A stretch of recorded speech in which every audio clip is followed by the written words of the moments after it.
Les damos la bienvenida al Colunga Hub, a este segundo día de actividades de la cumbre de liderazgo que hemos organizado precisamente para ayudar a fortalecer el ecosistema de sociedad civil.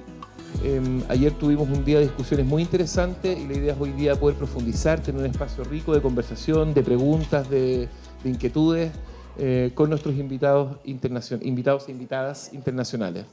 Los quiero presentar rápidamente. Quizás algunos se acuerdan, pero quizás no, entonces corresponde hacer bien ahí las invitaciones. Les presento a Juliana Uribe. Juliana es fundadora de Movilizatorio, colombiana, de Bogotá, con amplia experiencia en movilización de sociedad civil y en cómo sacar de la pasividad hacia la actividad a toda aquella gente que tiene un diagnóstico de que hay algo que tiene que cambiar. Haydée Pérez, de México, parte del equipo original de Fundar y actualmente consultora en temas de sociedad civil y que ha estado acompañando una rica reflexión de la sociedad civil mexicana respecto a los horizontes, a los desafíos, también uno siempre habla de los horizontes, pero también de los antecedentes, de las huellas profundas de la sociedad civil y cómo un país tan querido por Chile, pero también tan cercano, que enfrenta desafíos muy grandes en términos de justicia, de equidad social, de encuentro, y Haydée nos puede acompañar también con esa mirada. Todos los que somos ONGeros siempre andamos mirando lo que publica el CEMEFI, las distintas organizaciones de redes mexicanas que tienen ahí una hermosa plataforma y van varios años antes que nosotros en términos de articulación. Así que gracias, Haydée, por acompañarnos. Y también Hans Rosenkrantz, director ejecutivo de la Comunidad de Organizaciones Solidarias, probablemente muy conocido por muchos de ustedes. Hans es lidera la principal plataforma de coordinación de organizaciones en Chile. Desde ahí les toca soportarnos con todos los dolores de cabeza en la vida cotidiana, que el caso convenios, que tenemos este problema, que viene una regulación, y ha logrado revitalizar y activar profundamente la discusión de sociedad civil. Uno no recuerda, pero la comunidad tiene 12 años más o menos, 17. Ya. Antes de eso era un vacío y ha sido una hermosa experiencia de articulación de una sociedad civil en el momento que se retira la cooperación internacional, que era quien sostenía estas plataformas, lo que es una muy buena experiencia. Tenemos un panel de lujo, así que, y la idea, yo quiero que nos chasconeemos un poco, entonces vamos a hacer unas rondas de preguntas, pero también queremos que podamos después pasar el micrófono y dialogar, debatir, conversar, porque mirándonos acá, yo creo que hay tanto conocimiento en este lado de la tarima como en el lado allá, por lo tanto creo que vamos a tener un riquísimo intercambio y conversación. Acá, bueno, siempre es difícil definir lo que es sociedad civil, el ONG no gubernamental, sin fines de lucro, no empresa, tercer sector, bueno, ¿cuáles son el 1 y el 2? Y creo que ese debate hay que dejarlo a largo plazo. Sin embargo, las instituciones, los equipos, los grupos se reconocen por sus frutos. Entonces yo quiero que conversemos un poco de los frutos y los regalos que hace la sociedad civil o los productos de la sociedad civil en el mundo. Y me gustaría hacer una primera pregunta de provocación, no sé quién se anima, de qué es lo que deja una sociedad civil viva, vibrante, activa en una sociedad, cómo podemos reconocer esa sociedad cuando está la sociedad civil presente y también, si alguien se anima a decirlo, qué pasa cuando no está esa sociedad civil. Pero no desde la filosofía, sino como desde qué pasa en el campo social, como nos decía ayer Otto, cuando no existe estos cuerpos no gubernamentales, no fin de lucro. No sé quién se anima con esa primera pregunta. Voy a ir directo como a la pepa de uno de los temas que nos pusieron ustedes ayer, que era el contexto de democracia. Y yo creo que en un mundo donde vemos que está aumentando tanto la tendencia autoritaria y populista, la democracia, su base realmente es el sistema de pesos y contrapesos. Y la sociedad civil juega un rol muy grande en ser uno de esos contrapesos.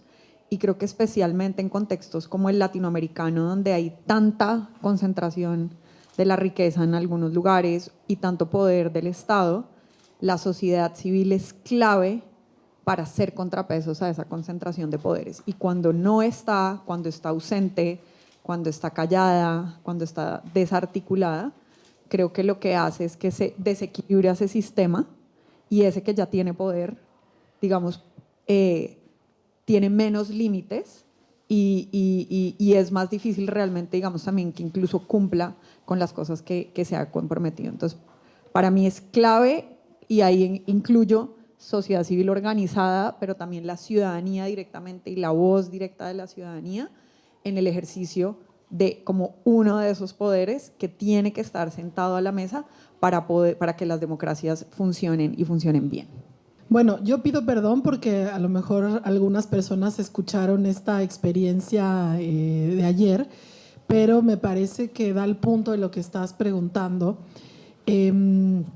Digo, estás en un lugar en donde preguntas la importancia de la sociedad civil y bueno, ¿qué vamos a decir quienes estamos acá, que somos parte, ¿verdad?, de la sociedad civil y que dedicamos nuestra vida a esto? Pero yo, más que reafirmar cuál es la importancia de la sociedad civil, creo que quiero traer un poco justo de pronto la falta de memoria de cuáles son los derechos y las libertades ganadas, conquistadas por movimientos sociales de distinta índole a lo largo del mundo y de la historia, y cómo generar identidad como sector, generar identidad como movimientos de justicia social, ambiental, género, feministas, raciales, en fin, requiere recuperar esa historia, requiere recuperar esa memoria.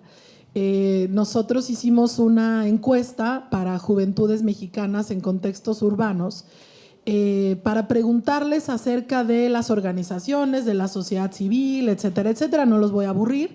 Lo que quiero transmitirles es que queríamos explorar qué tanto está pegando el discurso presidencial que critica, descalifica y criminaliza a las organizaciones sociales en México.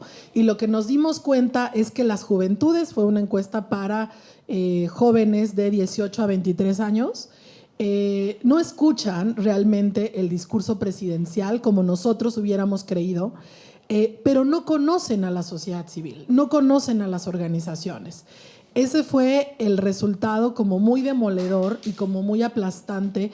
La empresa que nos hizo la encuesta nos decía, realmente el enemigo o el reto o el desafío no está tanto en la campaña de desprestigio que se está instalando hoy día en el país, sino en la deuda histórica que tienen como organizaciones de que los sectores amplios de la población no saben que existen, no saben para qué sirven y no son capaces de nombrar una, dos o tres organizaciones. Si acaso las juventudes nombraban a las más grandes, a las internacionales, con quien yo he trabajado muchos años, pero Amnistía Internacional, Greenpeace, Artículo 19, y lo que mostraban era desconfianza. ¿De dónde vienen sus recursos? ¿Por qué pueden hacer tanto a nivel internacional? ¿Quiénes son los que las mueven? ¿Por qué intereses están movidos?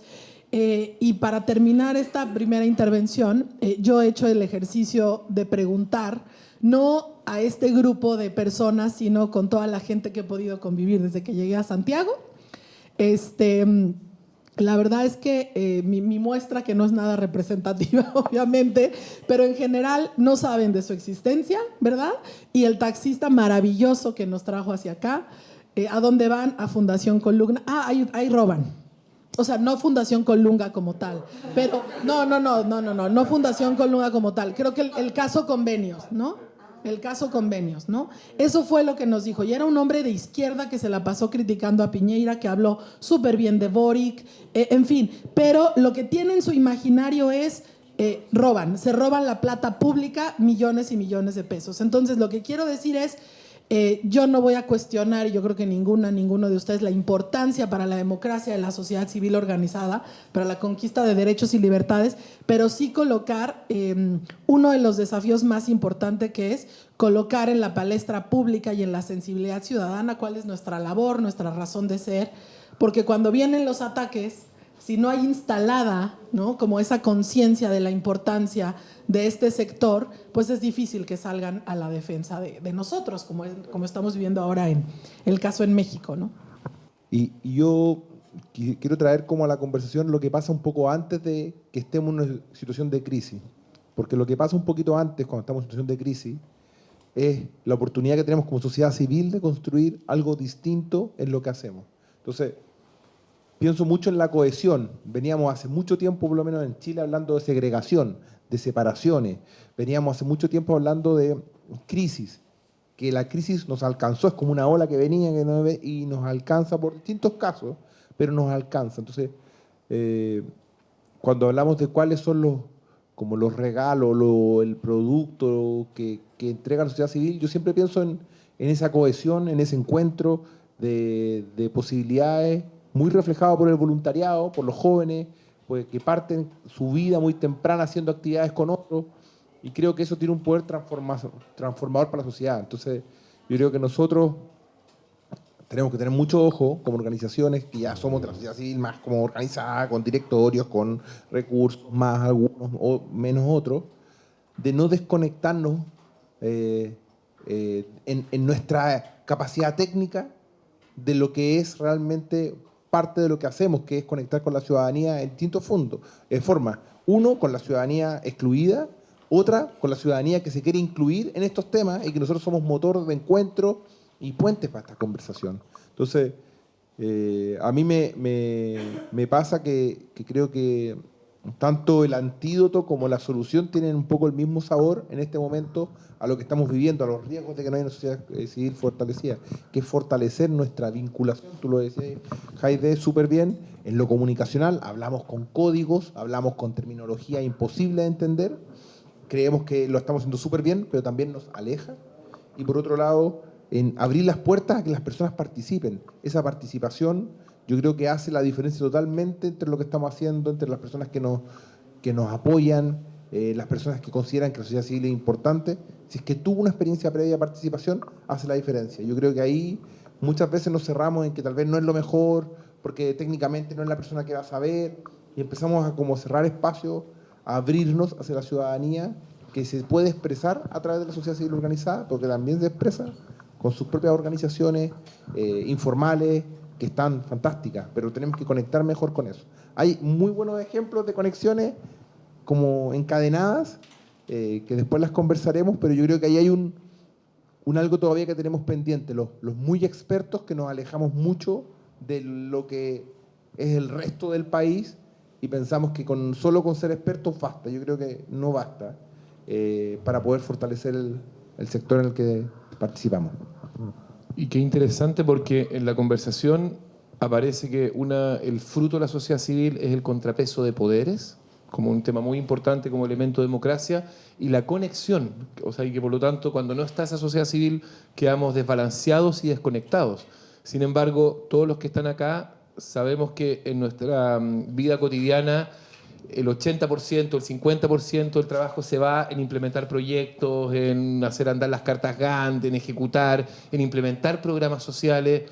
Y sin embargo, cuando en esta ronda preguntamos qué pasa si una sociedad civil no existe, no estamos hablando del aumento de la desigualdad, de la atención a los más vulnerados, que sin embargo es el lugar de preocupación más intenso. Lo comento porque muchas veces en Chile hemos tenido una sociedad civil, las organizaciones más grandes son organizaciones que implementan muy bien políticas públicas, que canalizan recursos del Estado, que implementan con mayor eficiencia, me atrevo a decirlo, también quizás con más cariño esas políticas públicas, y que hacen una diferencia. Sin embargo, cuando nos damos cuenta del impacto social, no estamos diciendo esas atenciones como lo que mueve la aguja y como lo que mueve ese diferencial. Lo encuentro muy interesante en términos como de lo que no nombramos también.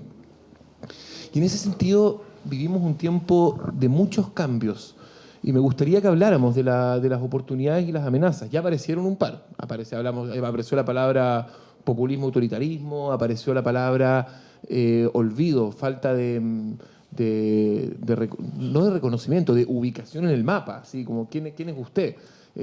También la fragilidad y la desconexión que menciona Hans, pero preguntándole así muy directo, ¿cuáles son esos desafíos desde mirada latinoamericana, desde una mirada epocal, que tiene que enfrentar la sociedad civil, y cómo enfrentarlos? ¿Por qué esos desafíos son amenazas y también qué oportunidades nos abren? Esta era una pregunta que la teníamos preparada, ¿no? Que yo por lo menos la tenía preparada porque creo que es una dimensión que usualmente tenemos desconectada. Yo creo que uno de los principales temas de la sociedad civil y de su funcionamiento es la desconexión del financiamiento con la ejecución de lo que hacemos. Una desconexión porque pensamos que no es tan importante la fuente muchas veces, que es tal vez la parte más conocida, pero yo diría, más que esa parte, por lo menos mi apreciación, es no darle la importancia al sistema de la organización como un organismo que produce cambio social, que el financiamiento es parte central de lo que hacemos.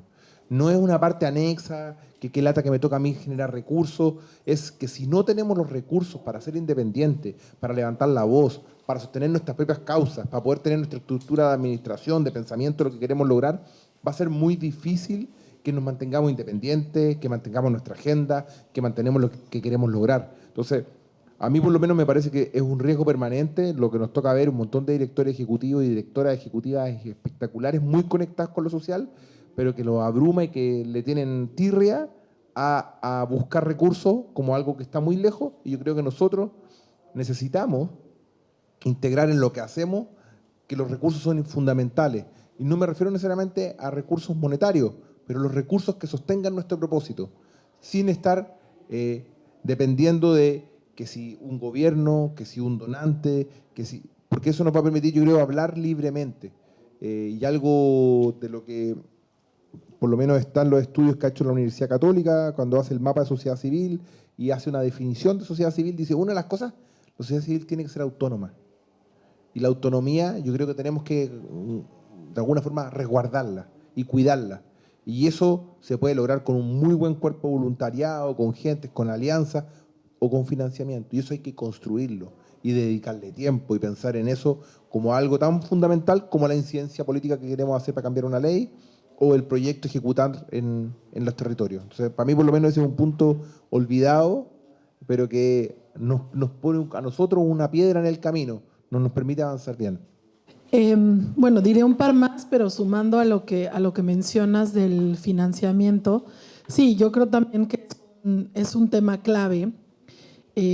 Cómo nos financiamos como organizaciones sociales, cómo estamos financiando los movimientos de justicia social, ambiental. Hemos dado en México una discusión en un proceso parecido al que están ustedes ahora, y se ha puesto bueno el debate, la verdad, con respecto a las fuentes de financiamiento, con respecto a las fuentes de ingreso, pero sobre todo a las dinámicas que generan los modelos de financiamiento establecidos. Y les comparto un par de cuestiones, ¿no? La primera es cómo estamos a expensas, no sé cómo sea, o sea, de dónde reciban las organizaciones sociales en Chile, o sea, cuál es el mayor porcentaje de sus ingresos, de dónde viene, ¿verdad? Pero en el caso de México, buena parte de las organizaciones de derechos humanos, de justicia social, ambiental, no estoy hablando de la parte asistencial, recibimos recursos de la cooperación internacional, de fundaciones, etcétera, que son actores políticos, sociales, económicos, que definen sus prioridades desde una élite, ¿no?, en el norte global, ¿no?, en Europa, en Estados Unidos, en Nueva York, en Washington, haciendo una lectura de lo que está pasando en el sur global y definiendo estrategias en función de, por supuesto, ciertos intereses, ciertas prioridades, cierta visión del mundo. Digamos, no es aséptico, por supuesto, ¿no? Tuvimos la presencia en uno de los diálogos de una de las directoras internacionales de la Fundación Ford, que nos dijo cosas muy fuertes, ¿no? Nos decía, a ver, las fundaciones creemos en el capital, en el sistema capitalista, en el sistema neoliberal, y nosotros entendemos la realidad en función y el bienestar en función de la posibilidad que tienen las personas de aumentar o no su capital, ¿no? Así, directo, contundente, en un público, en una audiencia en donde la mayor parte de las personas criticamos el sistema actual, en donde nos identificamos con otro tipo de construcciones más alternativas, desde lo comunitario, en fin. Ella fue y lo dijo directamente, ¿no? Nosotros creemos en esto y es de esta fuente de pensamiento de donde vienen los recursos que les están haciendo a ustedes posible su actuar político. No que no lo supiéramos, pero escucharlo directamente de una de las, pues digamos, de las principales líderes de la Fundación Ford fue fuerte. Y lo que ella nos decía es, Es muy frustrante. Ella es una mujer indígena nicaragüense que logró, digamos, una movilidad social tal que ahora vive en Nueva York y es una de las principales líderes de la Fundación Ford. Nos decía, es muy frustrante ver cómo hay poca organización social al interior de los movimientos y de las organizaciones para hacernos un planteamiento colectivo con respecto al financiamiento.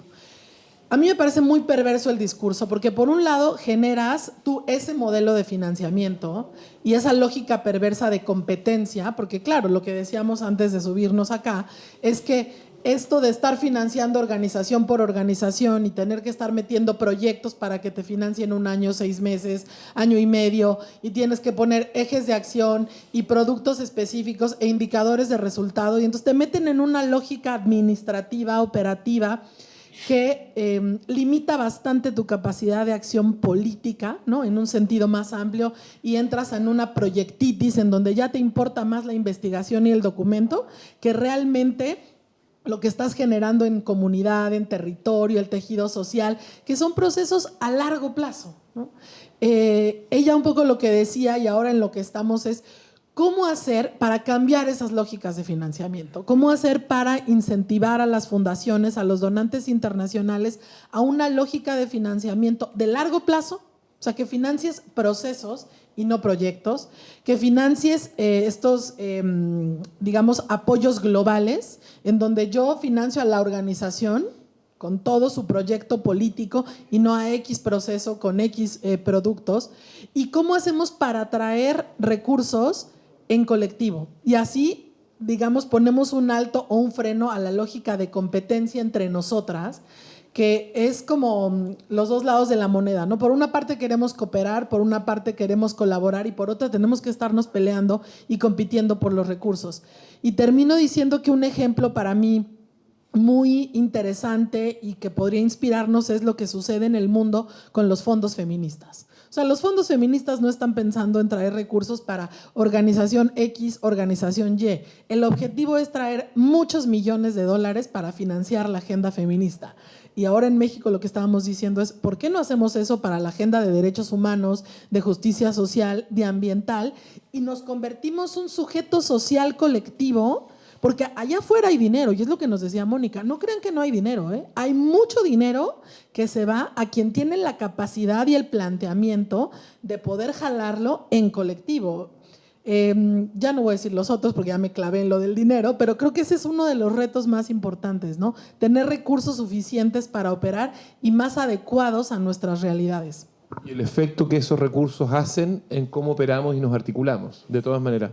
Juliana, por aquí. Yo siento como que vengo de otro planeta cuando lo primero que se me vino a la cabeza es el tema de violencia.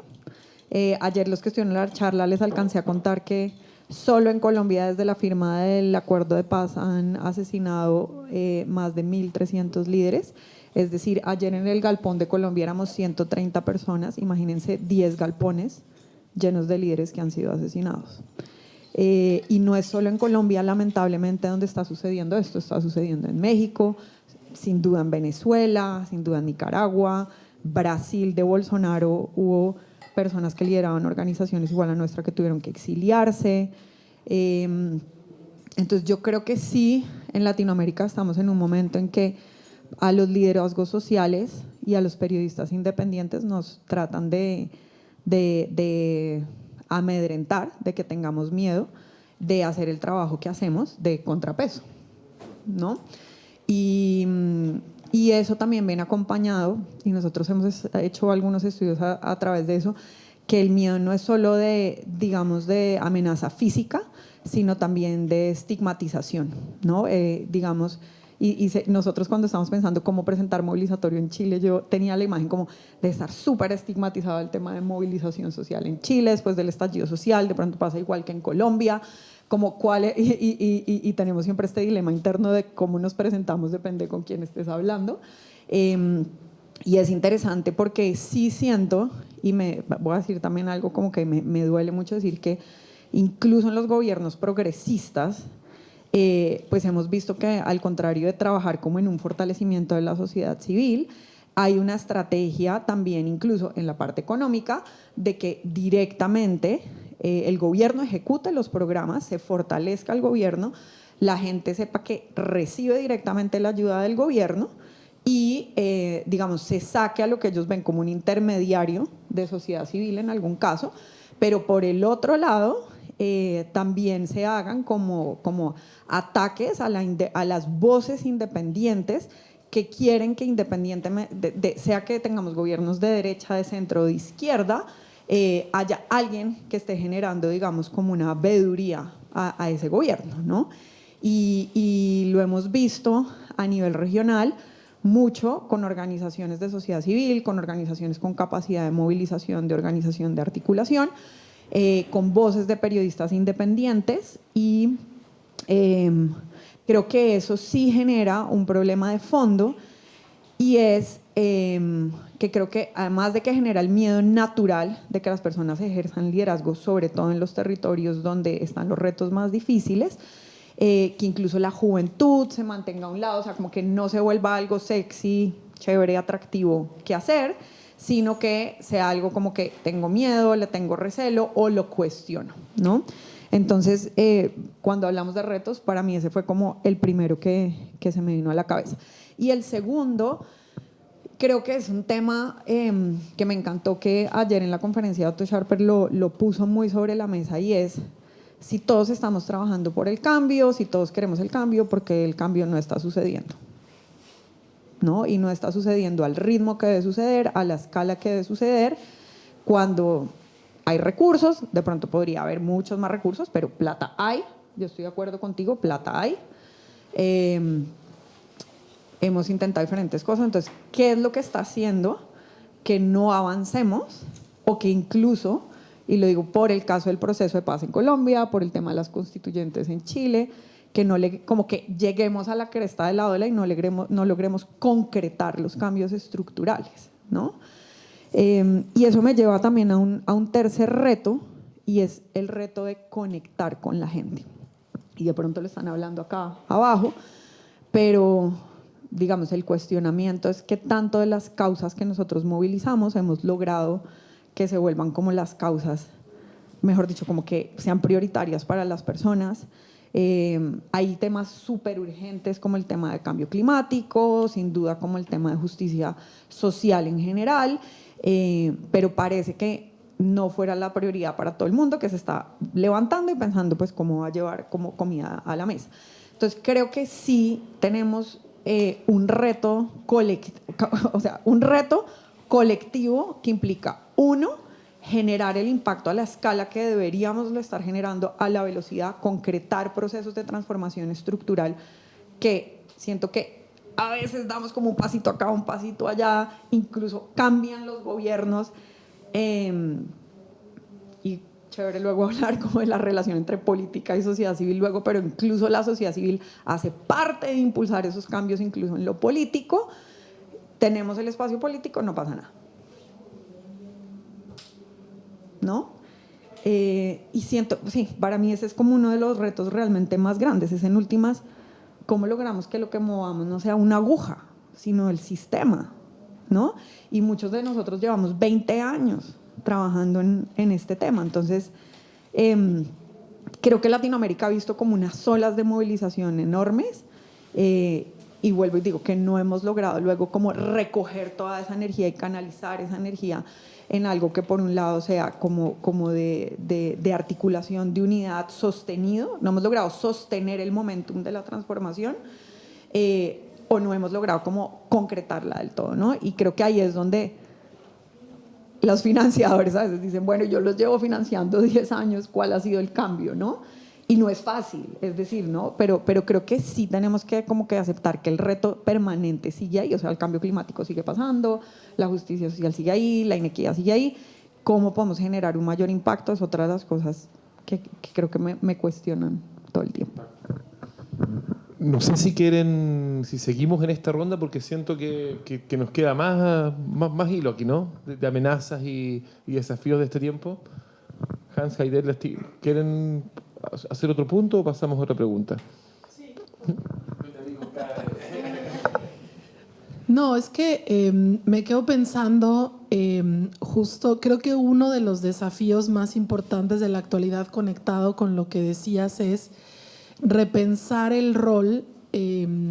A ver, yo me he tratado de separar en últimos tiempos, la verdad, del concepto sociedad civil como tal, ¿no? Y era una de las preguntas que nos habían propuesto en días anteriores, ¿no? O sea, ¿qué es sociedad civil y por qué ha sido tan difícil llegar a un consenso, ¿no? Entonces, más allá del lenguaje y más allá de la disputa del concepto, nosotros en México nos hemos estado separando de ese concepto porque es un concepto que está en constante ataque, ¿no? Un poco por lo que decías, o sea, se le ha estigmatizado como intermediarios corruptos entre el gobierno y el pueblo, ¿no? Y entonces en ese paquete de sociedad civil está todo y nada. Y entonces en este proceso parecido al de ustedes, hemos reflexionado mucho al respecto, ¿no? No tanto la palabra o el concepto, sino nuestra identidad. O sea, de verdad, ¿quiénes somos? ¿De dónde venimos? O sea, ¿cuáles son las luchas sociales que nos dieron origen? Porque lo que nos dábamos cuenta es que pareciera que no hay historia. Entonces recuperamos como las movilizaciones sociales de los años 60 en México, pero en el mundo, que fue un parteaguas, digamos, para justo las luchas sociales, la reivindicación de derechos. Luego también reconocimos cómo se movilizó, que esto les es muy familiar a ustedes en México, cuando un terremoto muy fuerte en el año 85, o sea, cómo hay hitos en la historia que generan movilización social y cómo esos son nuestros orígenes. También un tercer hito fue la alternancia política en el año 2000 y cómo esa alternancia para sacar al partido que duró 70 años en el poder fue en buena medida gracias a la organización social, a la movilización social, a estrategias muy sofisticadas a nivel territorial, pero también de incidencia política. Entonces, digamos, recuperar la historia y entender de dónde venimos nos ayuda a tener identidad, a sentirnos parte de algo más allá de nosotras y de nosotras. Un poco lo que estamos viendo hoy día es, hay una fragmentación y una atomización de las luchas. O sea, nos hemos especializado tanto que ahora hay organizaciones de todo, ¿no? Está la organización feminista, la organización medioambiental, la organización de participación ciudadana, la organización de justicia climática, la organización, cientos súper especializadas, que no digo que esté mal, pero creo que estos procesos como el que ustedes están haciendo en Fundación Colunga tiene la ventaja de intentar ampliar la mirada y vernos como un sector, como un ecosistema que, queramos o no, está interconectado, que lo que yo hago le afecta a la otra organización, o ustedes díganme si no, lo que pasó con el caso convenios no es algo que les ha afectado a todos, ¿no? Finalmente estamos conectadas y formamos parte de un mismo sector, tenemos una identidad compartida y conviene, y ese es uno de los retos, conviene tratar de trascender la atomización, la fragmentación, ser capaces de vernos como un ecosistema y en función de eso ver la capacidad política que tenemos, la capacidad de acción colectiva, como generar horizontes comunes que nos den rutas de acción, no en lo micro, sino un poco más amplio, y construir miradas a mediano y largo plazo de manera colectiva. Estamos insertos en un sistema que nos convoca y que nos incentiva al individualismo. Yo me encargo, todos los días me levanto y yo me encargo de sacar mi organización adelante, de buscar mi financiamiento, de hacer mis proyectos, de que ya. Claro, es más sencillo, ¿verdad? No dialogar, no tener que hacer política, no encontrar cuáles son los puntos en común con el otro, con la otra, y también es más sencillo no encontrar formas, digamos, o no nombrar los conflictos o las diferencias, ¿no? Sino yo trabajo en solitario, de manera individual, y entonces no tengo que dialogar, no tengo que negociar, no tengo que hacer política en el buen sentido. Yo creo que esos son también dos de los desafíos importantes que enfrentamos como sector. O sea, comentar aquí con los que están acá presentes, con muchos nos tocó compartir en el momento del estallido social la idea de conformar una articulación más grande en Chile que agrupó cerca de 700 organizaciones, de distintos temas. A mí me tocó ser secretario ejecutivo de esa gestión, o sea, me tocó estar en el nudo gordiano de eso. ¿Estás bien? No, fue una cuestión bien especial, pero Fue atroz. pero lo que, a propósito de lo que tú decías, Jaide, que probablemente ahí nos vimos como algo más grande, ¿cierto? Como no era tan atomizado, era muy difícil. O sea, muy difícil. Muy difícil, primero porque dijimos cómo nos organizamos de una manera que sea equitativa. Entonces, hagamos una organización de red de redes.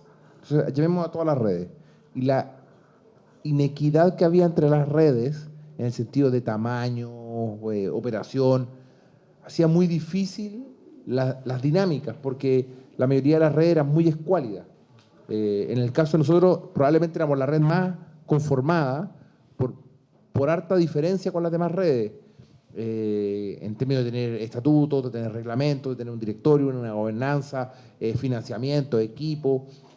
Y era una presión permanente de decir, ustedes que tienen recursos versus tal vez lo que no tenemos en las conversaciones, o también cómo se toman las decisiones. Aparecieron un financista, dijo, ya yo, les vamos a poner recursos, ¿y a quién los recibe? Eso genera otra tensión. Después, algunos querían ser mucho más incidentes políticamente y querían darle un mensaje al gobierno muy duro.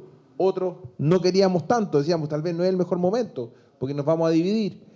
Y se fue haciendo súper difícil realmente mantener una línea de trabajo porque teníamos identidades tan distintas, y tal vez esta es la parte que tú levantaste muy bien con lo que está haciendo Colunga, y teníamos poquita relación previa. Algunos nos conocíamos bien, probablemente éramos 10 redes al principio, 8, 9, no sé. Con 2, 3 redes teníamos más vinculación, con el resto no tanto. Y luego las diferencias, ¿cierto? Había algunas que tenían componentes mucho más políticos, partidistas, otras mucho menos. Entonces, yo creo que obviamente este concepto de sociedad civil amplio, esta idea de articulación, hace que de alguna forma esa responsabilidad de hacer las cosas previamente, de conectar, de hacer, sea tan importante, pero también intentar de hacerlo de una manera, yo digo, como generosa. En esto quiero ser claro, tuvimos muchas discusiones de cómo el financista principal podía financiar a las redes.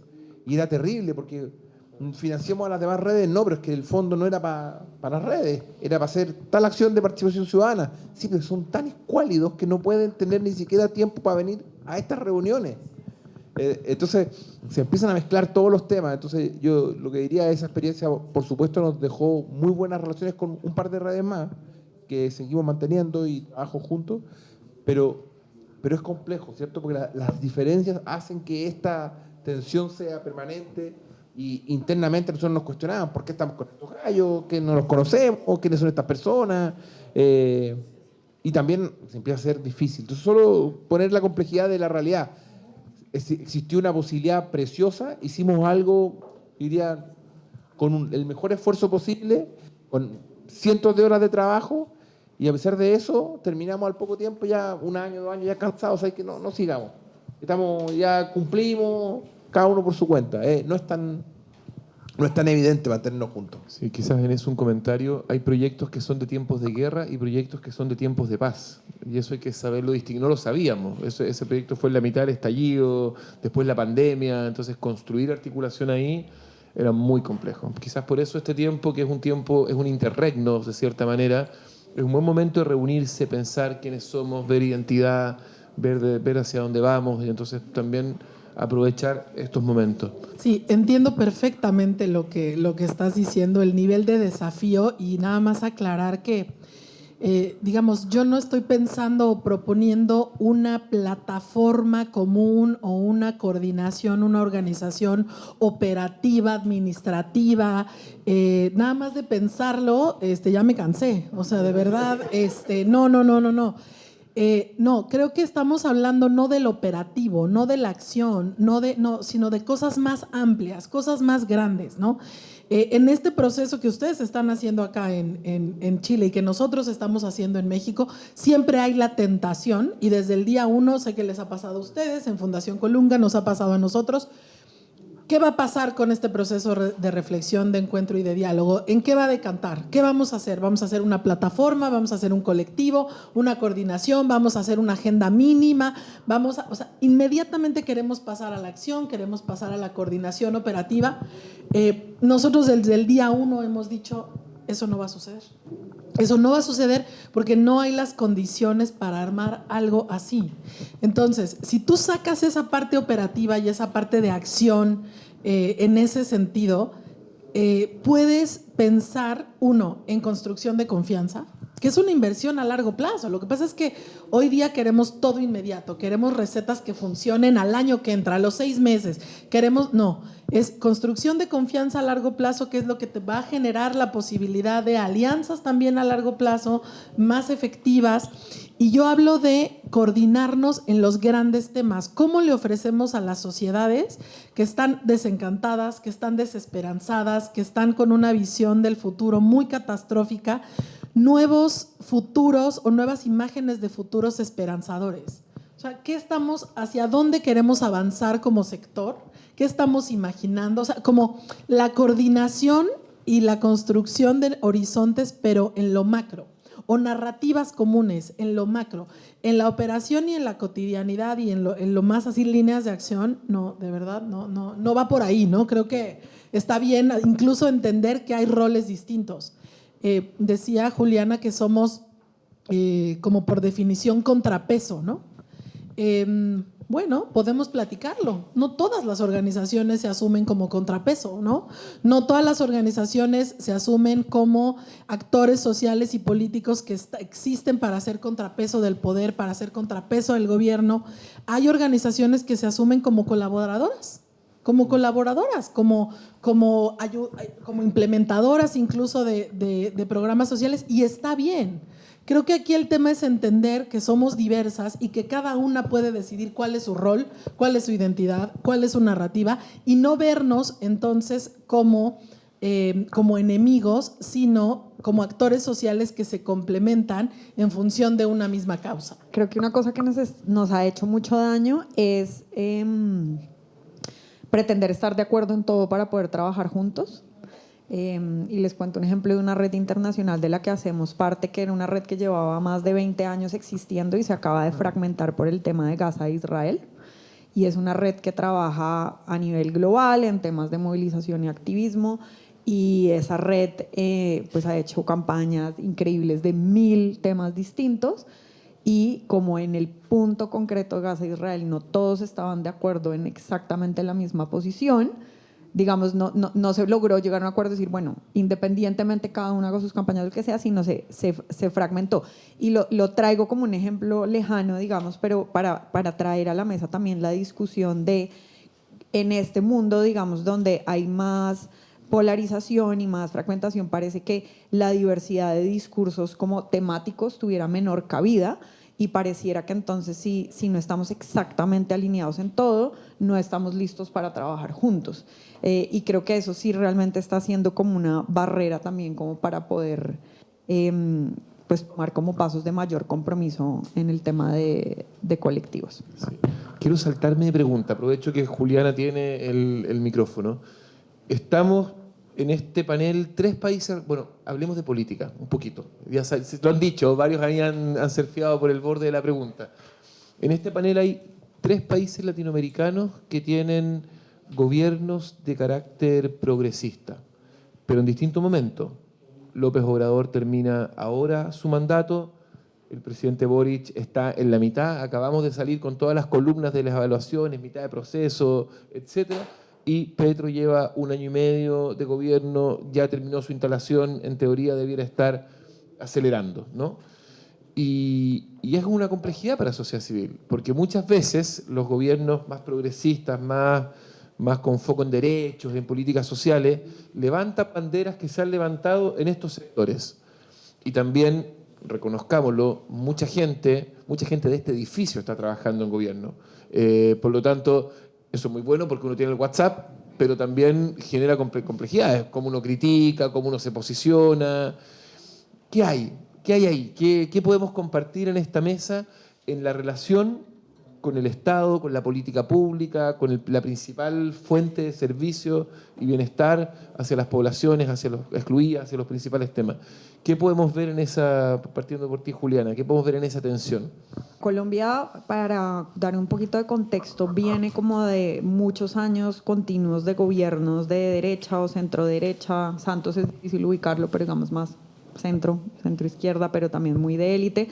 Entonces, efectivamente, digamos, Petro venía del Congreso y de ser como una voz de la oposición y una voz de muchos de los temas de izquierda que se asocian también a las banderas de algunas de las organizaciones de sociedad civil. Y digamos que se observa, pues primero, creo que hay una estrecha como relación entre lo que fue el estallido social y que Petro ganara la presidencia, porque muchas de las juventudes que se movilizaron vieron en él como una opción política de que el cambio que ellos querían ver lo concretara el gobierno de Petro y de la vicepresidenta Francia Márquez. ¿Qué ha pasado un año y medio después? Pues, han habido, digamos, muchos temas de confianza que han dificultado entre sociedad civil y gobierno. Yo diría como un trabajo más estrecho. Yo diría acá también sociedad civil es muy diversa. Realmente en Colombia tiene una sociedad civil grande y diversa. Entonces creo que, digamos, hay unos que sí están más cercanos a gobierno y hay otros que han como esperado a observar y mirar qué pasa para tomar una posición. No hemos visto tanta entrada de sociedad civil a gobierno como inicialmente se hubiera creído, pero sí hemos visto, digamos, que hay menos ejecución que lo que había en los gobiernos anteriores que tenían como más experiencia, y eso ha dificultado como concretar el cambio, ¿no? En los temas que han levantado alarmas, yo resaltaría dos. Uno es que sí ha habido ataques a los periodistas y a la prensa, y eso para nosotros en el tema, digamos, del equilibrio democrático es supremamente delicado, entonces es como una banderita roja. Y la otra, pensando en AMLO y México, es que sí hemos visto también como un movimiento de buscar cómo ejecutar recursos sin que sea a través necesariamente de sociedad civil, sino una movida como a trabajar directamente con las juntas de acción comunal, que son actores políticos. Es todavía temprano para saber todo eso en qué va a resultar, pero diría que le ha costado mucho más trabajo a la sociedad civil actuar como un veedor, actuar como un contrapeso, pero más por entender como si ahí representan mis banderas, hasta dónde doy la oportunidad y en qué momento empiezo a decir, un momento está pasando poco o no está pasando nada, ¿no? Como el balance compromiso, es lealtad de mucha y desconfianza. Digamos, el balance es como de desconfianza, también escándalos de corrupción han hecho que haya mucha desconfianza, no necesariamente asociados a sociedad civil, pero así al tema más de, digamos, como financiación durante la campaña, que creo que también ahí la gente entró a tomar más distancia. Y lo que vemos también es todavía una brecha enorme, yo creo que resumiría, y este sería mi titular, entre el discurso y sobre todo el discurso internacional versus la ejecución, lo que realmente está pasando y como qué tan concretos sean los planes para cómo avanzar.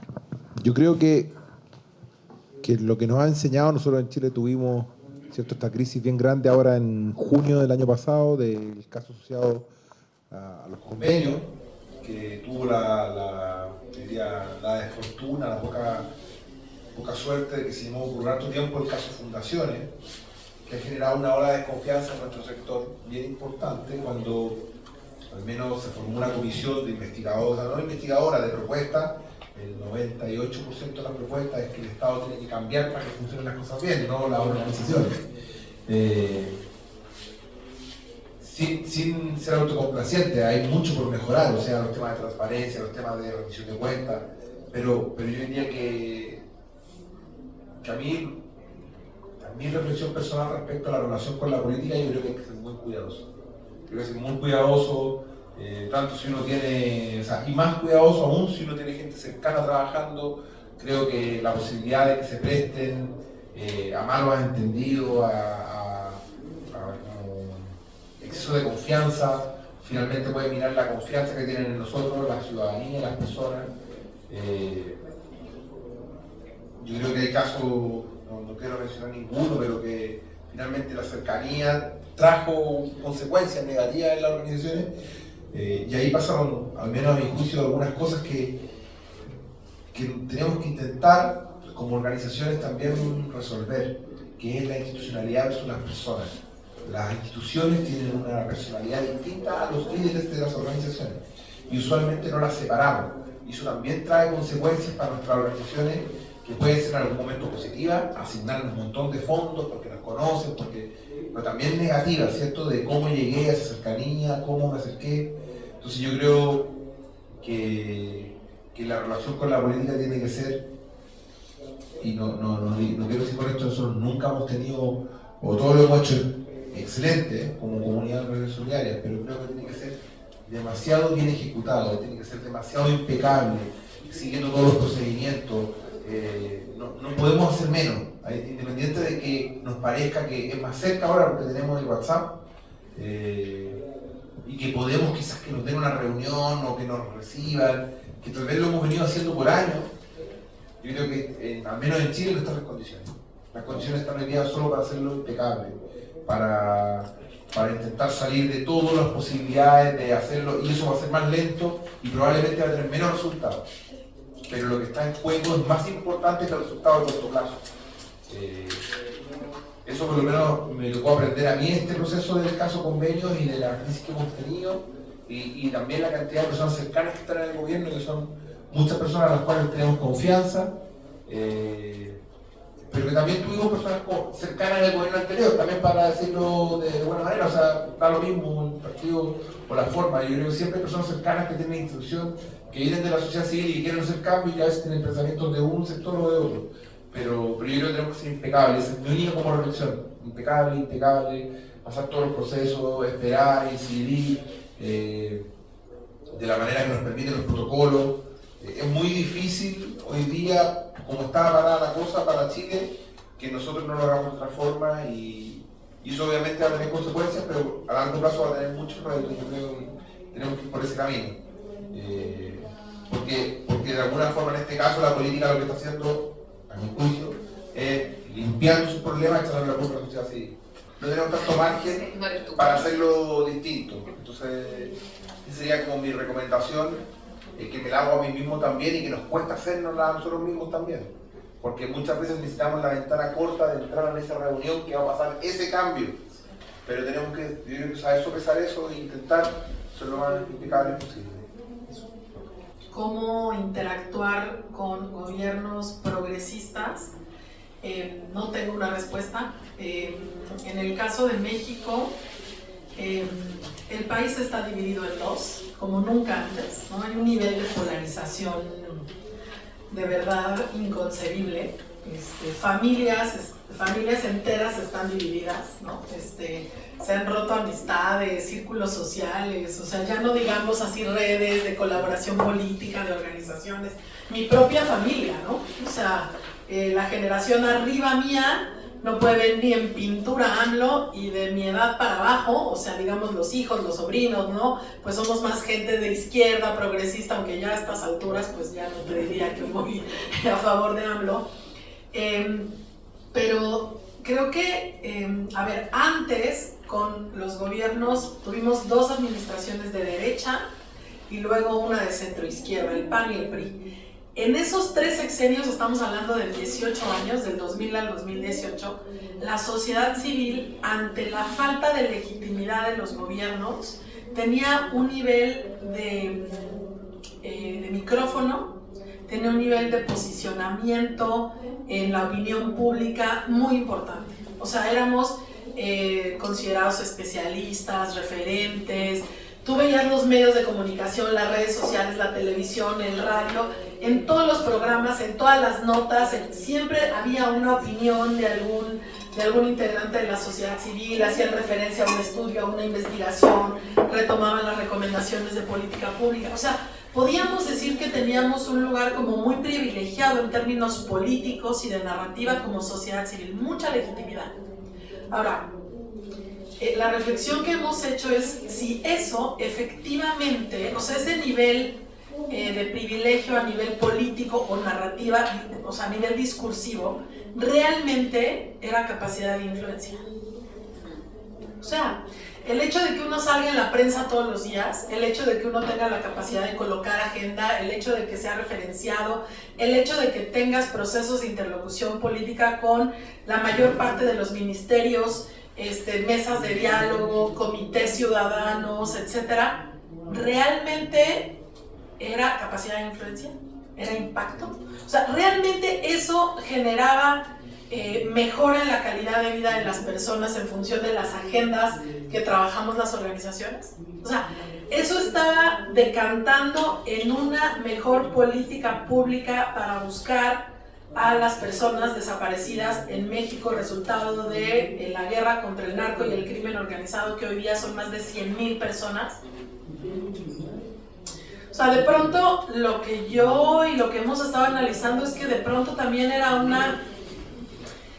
como una construcción o una fantasía de influencia y de poder, y de que no necesariamente significaba que estuviéramos impactando y que tuviéramos verdadera influencia.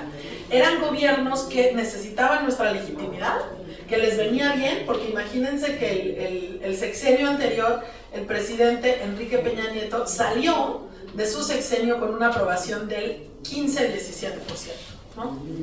Hoy día estamos finalizando el sexenio después justo de 6 años, y venía en la mañana viendo los niveles de aprobación de AMLO y sigue estando, dependiendo de qué fuente consultes y demás, alrededor del 55-60%. Y está 6 años después. Este gobierno progresista, que como dices, coincidimos en las causas, coincidimos en la narrativa, coincidimos en los postulados.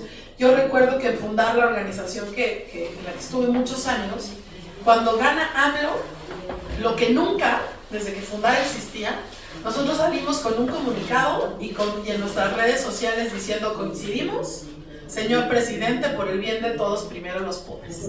Y nos pusimos a disposición para colaborar con todo nuestro conocimiento, nuestra capacidad técnica, política, de movilización social. Y estoy hablando de fundar, pero en general, las organizaciones de defensa de derechos humanos, de acompañamiento a pueblos y comunidades indígenas y campesinas en el territorio, en fin, todo el movimiento de justicia social ambiental era una fiesta, una fiesta.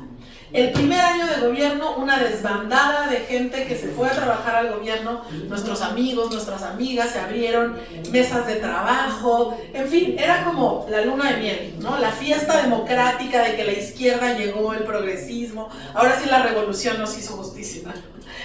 Al segundo año, todos esos espacios que se abrieron en su momento, que no solamente habían hecho agua, en el sentido de que ahí seguían, pero sin dar ningún resultado, porque todo llegaba a la oficina presidencial y era vetado, absolutamente todo, sino que empezaron los ataques.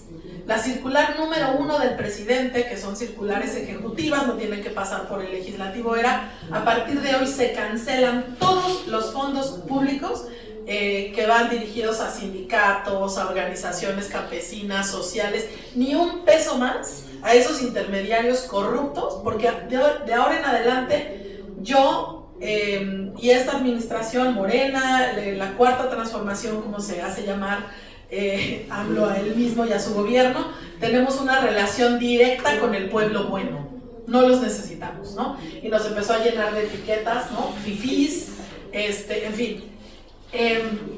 ¿Y qué pasa? Y para cerrar, la verdad es que, les decía ayer en la charla pequeña que tuvimos, nos dieron un manotazo en el tablero político. Nosotros intercambiábamos, no lo sabíamos, pero intercambiábamos o poníamos en la mesa, en sexenios anteriores, la legitimidad. Ellos buscaban legitimidad, nosotros se las dábamos y tratábamos de avanzar juntos. Hoy día, el gobierno tiene mucho más legitimidad que las organizaciones sociales. La gente le cree mucho más al presidente que a las organizaciones sociales. A la gente le tiene sin cuidado, en realidad, digamos, en términos de que no necesariamente se moviliza el asesinato a defensores de derechos humanos, periodistas. Hay una sección en la conferencia matutina todos los martes que se llama ¿Quién es quién? Entonces es una funcionaria de gobierno que hace una presentación PowerPoint y que pone el nombre de una organización con el director o la directora, la junta, la asamblea, y te va diciendo quién es quién. Y normalmente lo que hace es estigmatizar, criminalizar, descalificar, y bueno, y poner en riesgo, por supuesto, ¿no? A esa organización, a esa persona. Entonces, de esa fiesta democrática y de esa esperanza enorme que había en el 2018, sentimos, y resultado de este proceso, que tenemos que recalibrar cuál es nuestro papel, cuál es nuestro rol y cómo poder trabajar con un gobierno como este que se siente dueño de la acción política, de la acción pública, de lo social. No hay otra voz que quepa que no sea la de él y que no sea la de su gobierno. Malas noticias porque seguramente vamos a repetir otro sexenio con este mismo gobierno, entonces necesitamos encontrar nuevas maneras de actuar y de hacer acción política y movilización social y de interactuar con el gobierno, porque si no, lo que creemos, porque si hay un nuevo fracaso, digamos, de este gobierno, pues viene la vuelta a la derecha, a la ultraderecha en el siguiente sexenio, y eso creo que da más miedo que lo que estamos viviendo ahora, ¿no? Interesante, porque en la primera pregunta que conversábamos también de qué pasa cuando la sociedad civil no puede hacer su trabajo, tiene precisamente que ver con los contrapesos, con la conexión, con el vínculo de la ciudadanía con los temas públicos, no con un discurso único, sino con un discurso que tiene muchas voces, con la riqueza que tiene la sociedad. Entonces también nos damos cuenta ahí que en esa historia, como a pesar de que las causas coinciden, los modos son tan importantes. Estamos más o menos en tiempo y yo quería aprovechar este espacio para que pudiéramos hacer una ronda de preguntas, ¿les parece? Porque tenemos ahí muchas oportunidades de diálogo y conversación. Va a haber un micrófono, la mano nos va a ayudar. Hay una mano levantada ahí atrás. ¿Les parece que juntemos 2 o 3 preguntas de tal manera que podamos ahí tener un espacio de conversación? Ya, muchas gracias por la conversación, muy inspiradora, muy reveladora. Voy a retroceder quizás uno de los puntos que se habló como en la mitad, que tiene que ver con el financiamiento. Yo creo que varios compartieron el punto y me queda muy marcado esto de que sí hay fondos, cuando hablan sobre todo las que tienen como experiencias más internacionales. Me tocó estar en un congreso también la semana pasada fuera de Chile y todos decían esto, como que hay fondos. Y uno, la verdad, que en Chile no tiene tanto esa sensación, hay como una sensación de escasez. Nosotros en nuestra mesa también lo conversábamos ayer. Entonces es un diagnóstico súper interesante y también lo vinculo mucho con lo que tú decías respecto a esta forma distinta de salir del modelo de la competencia y de entrar en el modelo de la colaboración, y de cómo para acceder a esos fondos, que me imagino cuando dice hay fondos, tiene mucho más que ver con el panorama internacional que con el nacional, y que lo habían hecho a través de colectivos, y ponían como ejemplo el caso feminista. Entonces lo encuentro un modelo súper interesante, esperanzador. Y mi pregunta concreta es, ¿quién pone la música para que eso suceda? Porque más allá de que a uno le haga mucho sentido, uno como organización es una gota en un océano gigante. Entonces, ¿cuál es el camino a recorrer para que uno se torne y se convierta en colectivos y pueda hacer este paso como hacia líneas de financiamiento más de largo plazo y no solo de Chile, sino que en el exterior? Yo me llamo Bernardita Ramírez y vengo de Fundación Huella. Y como para agregarle a su pregunta, que le contó, ¿qué puntos en común? Porque hablaron también harto de las diferencias, en el fondo. A pesar de que tenemos tópicos, no sé, una fundación educativa, una fundación de salud mental, somos muy diferentes, ¿cierto? Entonces, ¿qué puntos en común tendrían que ser necesarios para que se construyeran estos colectivos comunitarios para poder trabajar en conjunto? Yo soy Catalina Galitín y dirijo la Fundación Superación de la Pobreza aquí en Chile. Y tanto sentido la conversación y los distintos puntos que han tocado, y en donde se me asomaba todo el tiempo el ejemplo que relataba Hans sobre el nuevo pacto social en el estallido social y cómo más allá de la oportunidad, de la dificultad y qué sé yo, sí nos había dejado como un tremendo aprendizaje o una revelación que no era tan obvia, y es que no estábamos de acuerdo.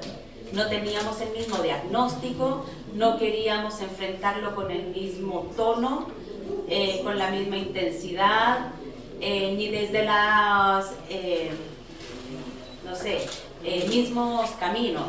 Y Chile tiene una diferencia, pienso yo, respecto al resto de los países de la América Latina, y es que Chile es muy formal en su identidad, en sus relaciones, y eso hace que sea pudoroso en las formas y en su relación con el mundo político, público, académico. Uno va guardando las formas, no quiere tanto conflicto.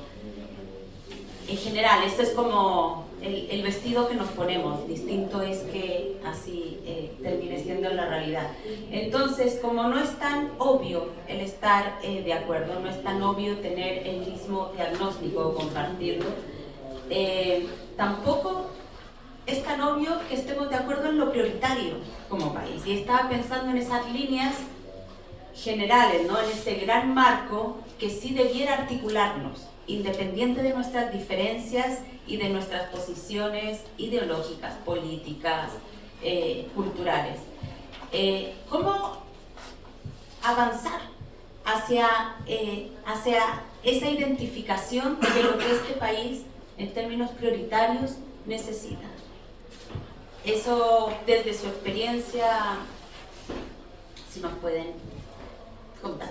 Hagamos una ronda de respuestas, pero fíjense que hay algo muy interesante, porque hay una pregunta de cómo coordinamos ese gran marco y después cómo hacemos esas plataformas de financiamiento colectivo, integrado, colaborativo, a las causas y no necesariamente a la proyectitis.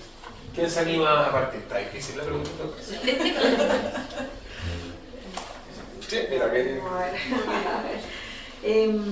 Bueno, sobre el tema de recursos, creo que hay como dos cosas que me gustaría compartir. Una es el enfoque integral territorial, que a veces no es solo coincidir en causas, sino en la población con la que se está trabajando, y pensar cómo estructurar proyectos que beneficien a una población o a un territorio con diferentes perspectivas.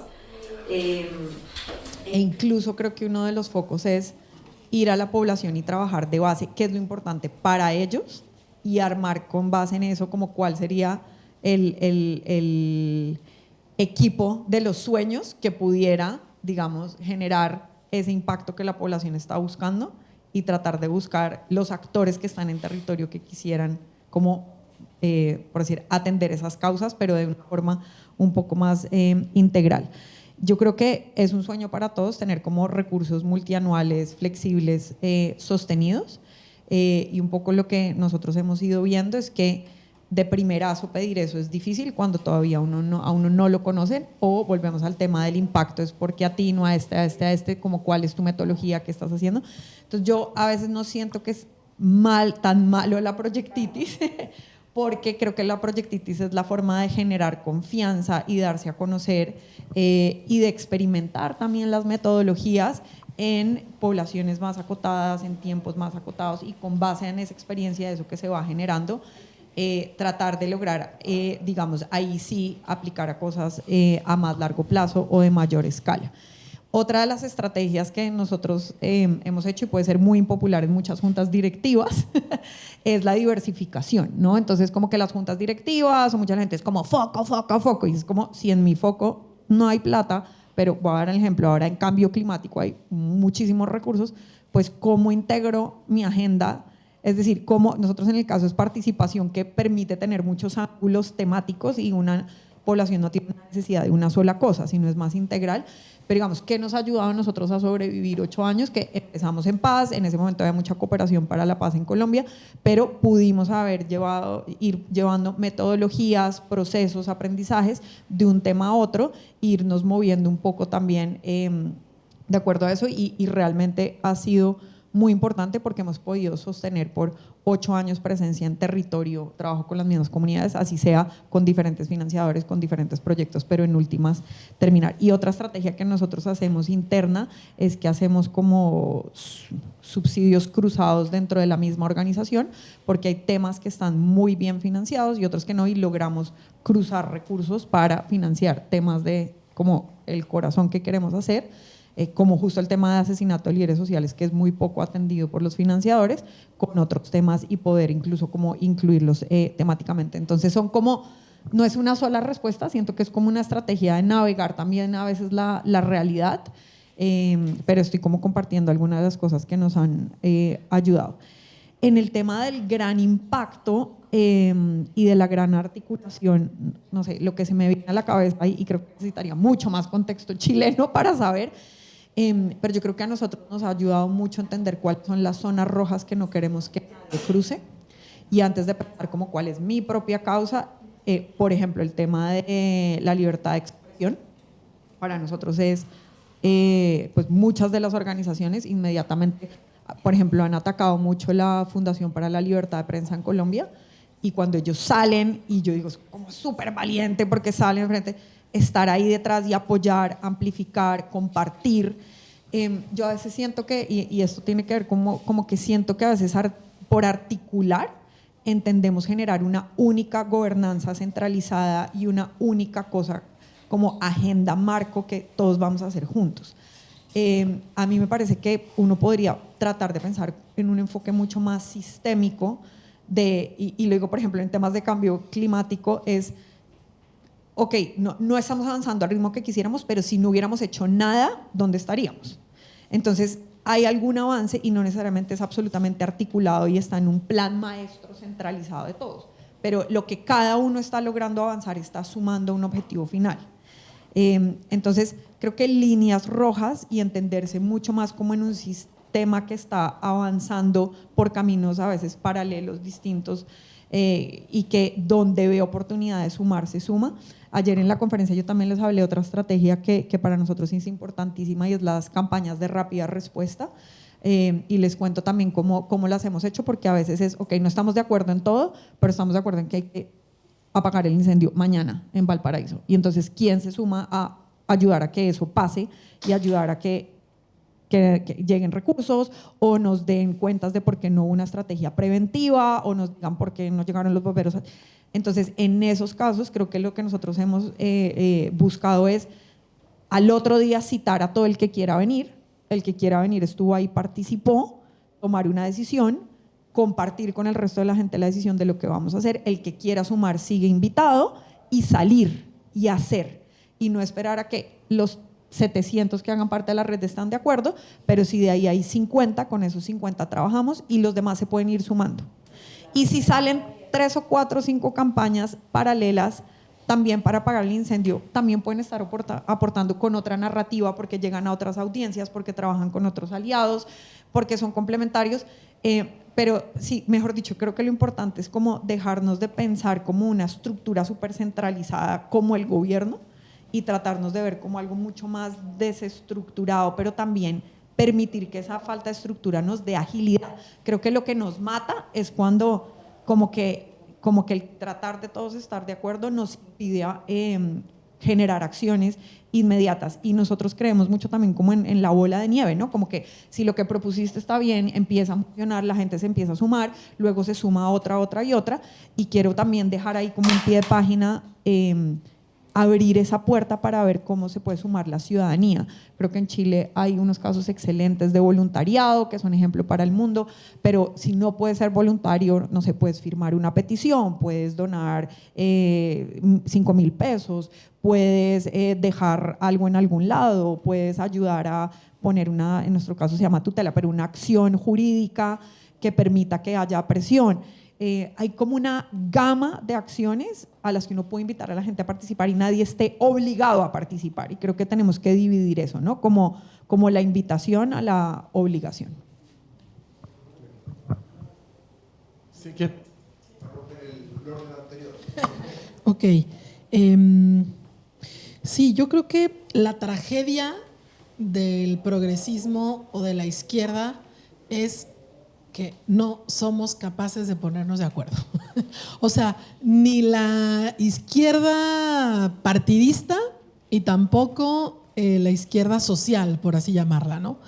Y está bien, o sea, esta tradición deliberativa, de análisis, de mirar las diferencias, los matices, etcétera, está bien, me parece que nos ayuda a la reflexión política, a la profundidad, etcétera, pero al mismo tiempo la otra cara de la moneda es que nos impide realmente ponernos de acuerdo en lo esencial, porque nos estamos desgastando a veces en las formas, a veces en los cómo.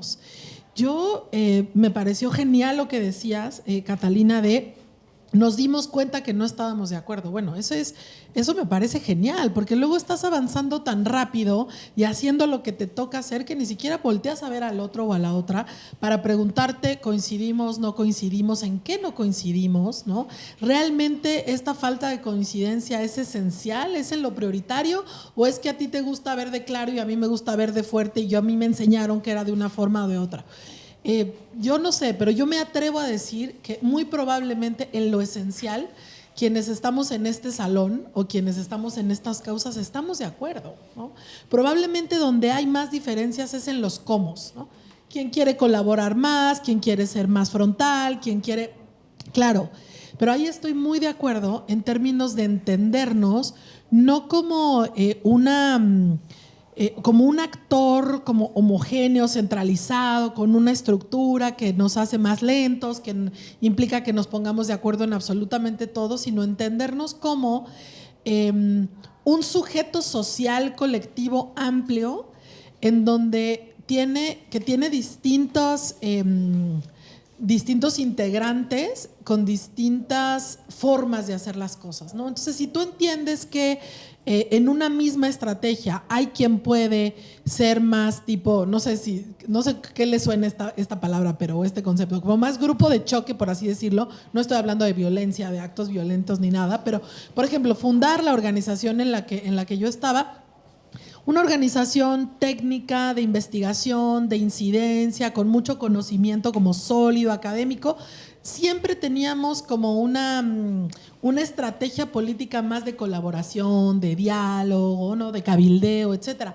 Y nos aliábamos con muchas organizaciones, pero con Artículo 19, por ejemplo, era uno de nuestros aliados principales, que eran fuertes, aguerridos, rijosos, y que en la misma estrategia nosotros éramos el policía bueno y ellos eran el policía malo, y éramos compas, éramos amigos, éramos amigas, ¿no?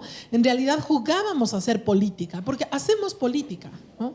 O sea, asumirnos como entes y como actores políticos. Y a nosotros ha sido muy útil entender que mientras nosotros nos estamos peleando por el verde oscuro o el verde claro, la derecha está avanzando, y la derecha está arrasando, y ahí hay disciplina partidaria, hay estructuras jerárquicas, hay un montón de recursos, y los grupos mal llamados pro vida y la derecha conservadora y todo no se están peleando por matices y por los tonos de verde, y nos están comiendo el mandado, ¿no? Decimos en México. Entonces sí, esto es como un llamado a tratar de buscar en lo que sí estamos de acuerdo, porque muy probablemente en lo esencial sí estamos de acuerdo. Y ayer se habló mucho, por lo menos en la mesa en la que yo estaba, de la renuncia. No queremos renunciar a nada, y trabajar en colectivo e interactuar con el otro y con la otra trae en la panza la renuncia. Si no estás dispuesto a renunciar a nada, pues no tengas pareja, no tengas amigos, no hagas alianza con nadie, y estás destinado al ostracismo, ¿no? Porque interactuar con el otro implica renunciar, ¿no? Y a veces la renuncia vale mucho la pena, trae ganancias secundarias maravillosas, ¿no? Entonces, creo que la pregunta es en qué sí estamos de acuerdo. Y hacia ahí poner las energías, poner los recursos, y empiezan, y esto lo ligo con la pregunta que hacía Florencia y Bernardina del financiamiento. A ver, ahora viendo a la distancia, yo estuve 8 años dirigiendo una organización que tenía 50 personas como empleadas formales, con seguridad social, salarios buenos, $3 millones de presupuesto al año. Yo me dediqué durante estos 8 años a que Fundar fuera una organización reconocida con sustentabilidad. Generamos un fondo patrimonial que tiene garantizada la vida de la organización por no sé cuántos años, fondos flexibles a largo plazo, y me súper orgullosa, ¿no? Cuando terminé, porque wow, fue maravilloso. Hace poco tuvimos una reunión con directores y directoras que fuimos al mismo tiempo directores y directoras, que hicimos muy buena amistad, mucha confianza política, y decíamos, qué lástima que no teníamos la visión que tenemos ahora, que ya no estamos en la organización, para entender que hubiera sido mucho más enriquecedor y mucho más importante haber hecho una alianza política en beneficio del sector y no de cada una de nuestras organizaciones. Si estas capacidades, estos talentos y esta energía yo la hubiera puesto no solo para fundar, sino la hubiera puesto para el sector, ¿no? Porque hay organizaciones mucho menos aventajadas y en situaciones mucho más complejas, etcétera. Pero bueno, tú tienes el mandato de que tu organización tenga impacto, sea visible, tenga… Bueno, el chiste es ampliar la mirada y tratar de hacerlo de manera más amplia y en beneficio del sector. Decían, ¿cuáles son los primeros pasos? La experiencia que nosotros tenemos es que uno se organiza, por ejemplo, a nivel territorial. Hoy día hay una alianza que se llama Aldea, que es un conjunto de organizaciones y comunidades indígenas de más de 18 estados del país en México, que están trabajando por la autodeterminación de los pueblos indígenas, con una propuesta muy, muy interesante. Los financiadores han llegado solos.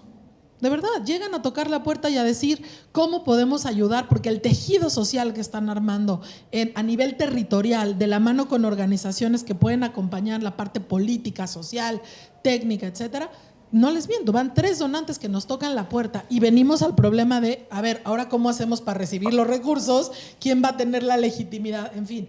Pero alguien por ahí dijo alguna vez, la mejor manera de traer recursos es haciendo bien tu trabajo y en colectivo.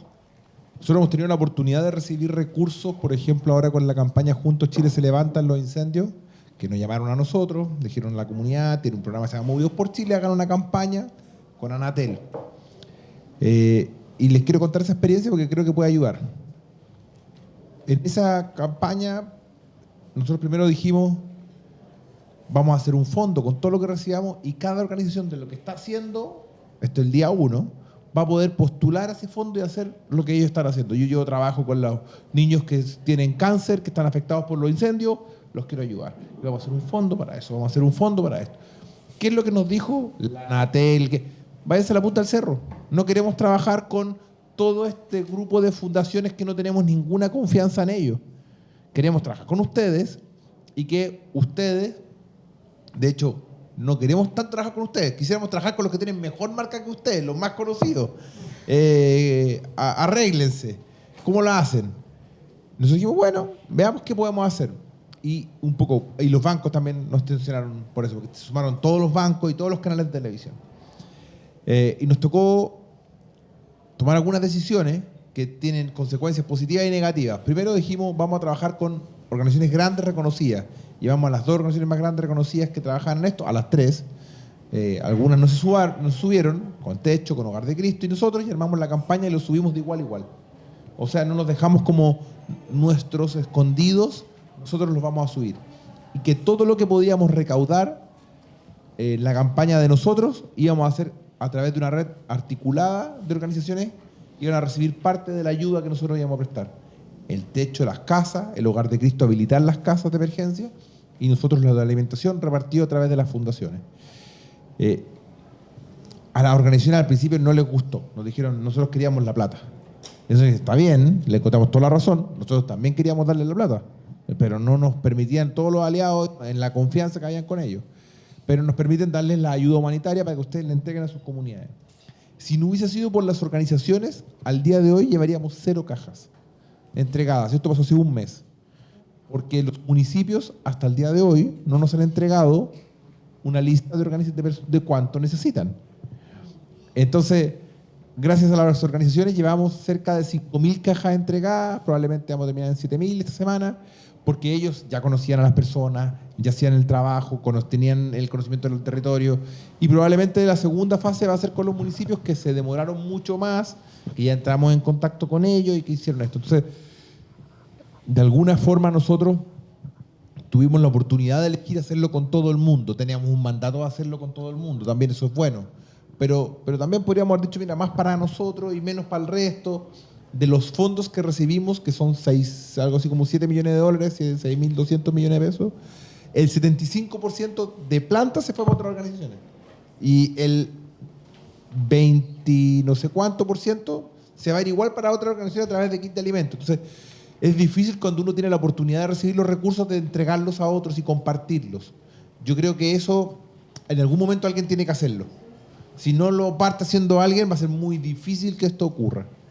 Y segundo, que cuando se hace, además se pone en riesgo, porque el que haga mal uno pone en riesgo a todos. Y eso tiene otro trabajo, que es el trabajo articulado. Entonces yo diría, necesitamos de organizaciones que estén dispuestas a hacer estos sacrificios, es decir, yo pongo el nombre, pongo todo, pero entrego y corro el riesgo. Y con respecto a elegir los temas prioritarios, una de las cosas que nos llevó por buen y por mal camino de esta articulación que se llama Nuevo Pacto Social fue decir que íbamos a decidir por consentimiento. Y fue un dolor de cabeza tremendo porque no nos poníamos de acuerdo. Ah, mira, ahí prendió el micrófono en versión 10.0. Pero nos permitió hacer algunas cosas entre todos, algunas cosas muy poco visibles, como ir a diálogos con las autoridades, con los movimientos sociales, por algo así como 4 meses, con la ayuda de la Fundación Colunga, que estuvo ahí también detrás de que eso pasara, armar un proyecto de participación ciudadana, nos permitió hacer algunas cosas, pero yo creo que si tuviéramos que volver a iniciar, probablemente no trabajaríamos los mismos 10 redes, probablemente trabajaríamos 4 o 5, que sí tuvimos más fiato, que pudimos hacer cosas, pero yo no cambiaría la forma de tomar decisiones, porque al menos nosotros éramos la más grande, la que tenía más recursos, la que disponía de más tiempo, y hubiésemos podido presionar para decir, queremos que nosotros seamos más porción en la decisión, que pesemos más. Pero lo que nos ha pasado y la experiencia que tiene la comunidad a través de las mesas es que cuando uno pone esa atención, finalmente el tiro se destruye todo. Entonces es necesario que alguien suelte, que suelte poder. Pero eso es súper costoso porque a nosotros nos costó tiempo, ganas, en fin. Pero yo creo que con esa lógica uno es posible que pase. Y cierro con esto. En esos casos, por lo menos, los recursos, en los 2 que he contado, han llegado. Nos han venido a buscar, porque estaba esto de acá. En lo del nuevo pacto social nos vino a buscar la Unión Europea y después varios fondos internacionales. Nosotros queríamos financiarlo y nos financiaron con financiamiento directo, sin postulación. Y ahora con lo de Anatel también lo vinieron a buscar. Entonces yo creo que no es que pase todos los días, pero depende de lo que uno vaya construyendo, quizás lo que se puede lograr. Y digo esto, siempre tenemos problemas de financiamiento también nosotros internamente para pagar los sueldos, no es que esté todo asegurado, pero quiero decir que se puede. Eventualmente es más una decisión de las organizaciones, de lo que quieren construir, que de los fondos que estén afuera. Porque si lo hacemos a través de los fondos, probablemente, que nos ha pasado también, hemos tenido fondos que nos dicen, trabajen juntos, nos dividimos la plata, pero no trabajamos juntos. Entonces, es más una decisión de cada uno, yo creo. Sí, gracias Hans. También siempre que hay buenas ideas, los fondos llegan. Solo matizando, Movidos por Chile estuvo 7 años construyendo capacidad en terreno, una red sólida de líderes que confían entre ellos, un marco de visión compartida. Y cuando la crisis te pilla con 7 años de trabajo detrás, claro, tocan tu puerta. Eso es súper importante decirlo, que el fondo de la oportunidad te pilla trabajando. Y eso es muy importante. Y entiendo también que esa pregunta es cómo uno sostiene ese trabajo de 7 años silencioso hasta que la oportunidad llega.